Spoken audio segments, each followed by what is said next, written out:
Hello, my name is Bree, and for my last problem of this set today, I'm going to be showing you how to evaluate the limit of h approaching 0 for the function of the cubed root of x, also known as x to the 1/3 power. So there's a couple ways you can go about doing this. Personally, I like to look at this problem as the cubed root of x. My brain doesn't work quite so well with looking at it as the power of 1/3. So I personally am going to rewrite this as f of x is equal to the cubed root of x. And we can agree that these two are the same thing.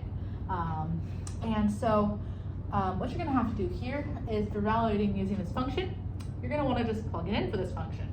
So every time that you see an x here in this function, which obviously there's only one, you're going to want to plug in x plus h. So let's do that here. So we have the limit of h going to 0. And then we have f of x plus h. So that's going to just be the cubed root of x plus h minus the cubed root of x all over h. And so obviously looking at this, we're going to need to work with this. And so I think the best way to do this is going to be to rationalize the numerator. And we're going to do that by using the conjugate of this function. So for this function, if you look at it, it's the cubed root. And you're going to need to get everything to be all nice. And you're going to want to multiply these out so that the top has no square roots or cubed roots or any kind of roots up there. So we're definitely going to want to multiply by the cubed root of x plus h squared. And then we're also going to want to multiply by, looks like we're going to need the cubed root of x squared plus xh. And then it looks like we're also going to need the cubed root of x squared. And then we're going to want to do that on both the top and bottom.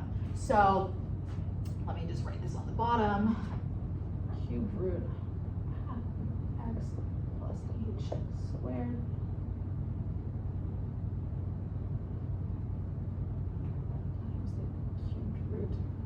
of x squared plus xh times the cubed root of x cubed squared plus squared.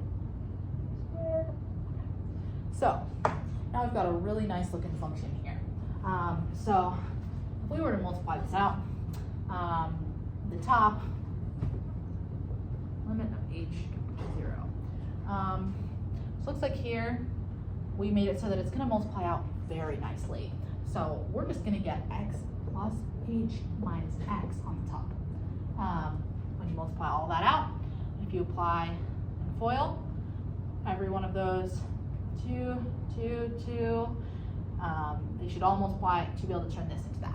And then it's not looking so nice on the bottom here. So we're going to need to multiply x times this whole thing. So I'm going to rewrite that.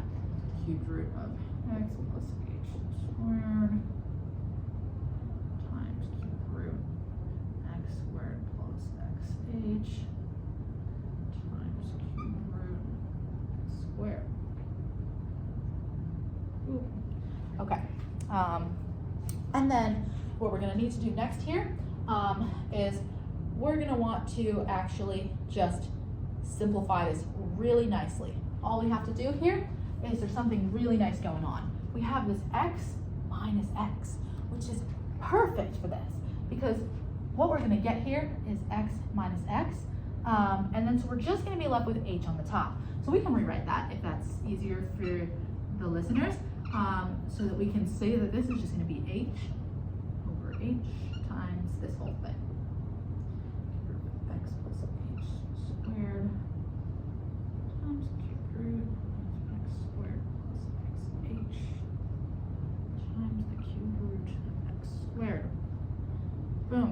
And now that we can see that all we have left in the numerator is an h, and we also have an h here, which is lovely because we're going to be able to cancel this. So we're going to be left here since this is being multiplied and that's the only thing on the top. That's why we can do this. So now this is going to be perfect because we couldn't have that h multiplied by everything on the bottom. That would have just applied to be 0, and that would not work. So now we're in business. So the limit of h going to 0 is equal to 1 over cube root of x plus h squared times the cube root x squared plus xh times the cube root x squared. So looking at this now, it's looking real good. It's looking like we're getting to the point where we're gonna be able to apply the limit here.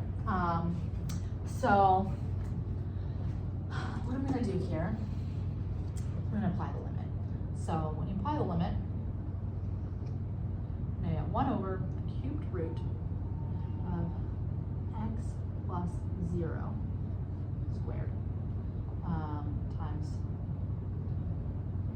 the cubed root x squared, and x times h, since you're multiplying h by 0, it's just going to be 0. So we can say plus 0, and then we're going to say times the cubed root of x squared. And then if you simplify this, you're going to be left with 1 over the cubed root of x squared times the cubed root of x squared times the cubed root of x squared. And so, in this case, we're going to be left with 3 times the cubed root of x squared right here, which we can see. So I'm going to rewrite it up here since we ran out of space. But 1 over 3 times the cubed root of x squared.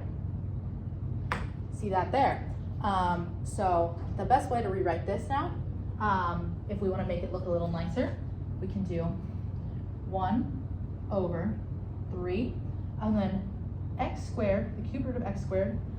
If you look at this in power, if we want to put it exponentially, you can see that this is x to the 2/3. So this is going to be 3x to the 2/3. And there's your solution to this problem. So that is what you evaluated here. And now you know that when you evaluate the limit of h going to 0 for the function, you're going to get 1 over 3x to the 2/3 power. Thank you for listening. I hope I helped you.